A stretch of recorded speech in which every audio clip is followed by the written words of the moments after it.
ఈరోజు మనం సుందరం master movie చూడడానికి వచ్చేసాము అండ్ ఇంకా రివ్యూ కూడా చూసేద్దాము ఎలా ఉంటుంది. Let's see hope it goes well. వెళ్ళొద్దా మరి? అయినా నువ్వే చెప్పావు కదా love it. Hi. So Sundaram master movie ఎలా అనిపించింది? బాగుందండి, చూడొచ్చు. One time watch.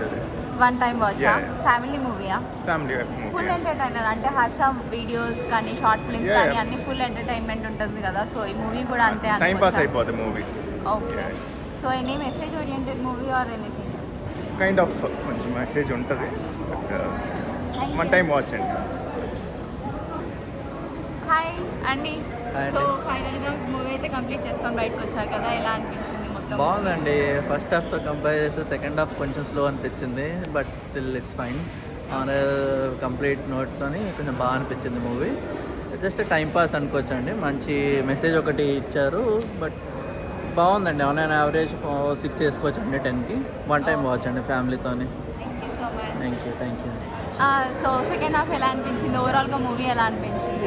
ఓవరాల్గా బాగానే ఉందండి. సెకండ్ హాఫ్ ఇంకా చాలా బాగుంది. సెకండ్ హాఫ్ ఎండింగ్ క్లైమాక్స్ అంతా బాగుందండి. Okay, thank you so much. So movie complete అయింది కదా, ఎలా అనిపించింది? అండ్ ఇప్పుడు మూవీ అయితే కంప్లీట్ అయింది. ఫస్ట్ హాఫ్ కొంచెం బెటర్గా ఉంది, కొంచెం కామెడీ సీన్స్ అని. సెకండ్ హాఫ్ అసలు ఏమీ లేదు. మూవీ కొంచెం డిసప్పాయింట్ అనే చెప్పాలి. అవునా? సో హర్ష గారి పర్ఫార్మెన్స్ ఎలా హర్ష అనిపించింది? పెర్ఫార్మెన్స్ బాగుంది. అంటే దానికి తగ్గట్టు యాక్టింగ్ చాలా బాగా చేశారు, కానీ మూవీలో పెద్ద స్టోరీ ఏం కాదు. ఓకే.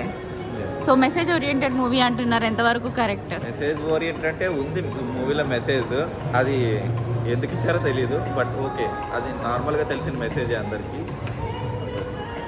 ఓకే. సో ఓవరాల్గా ఎంత రేటింగ్ ఇద్దాం అనుకుంటున్నారు? ఓవరాల్ 5కి 2.5 వచ్చింది. Okay, thank you so much.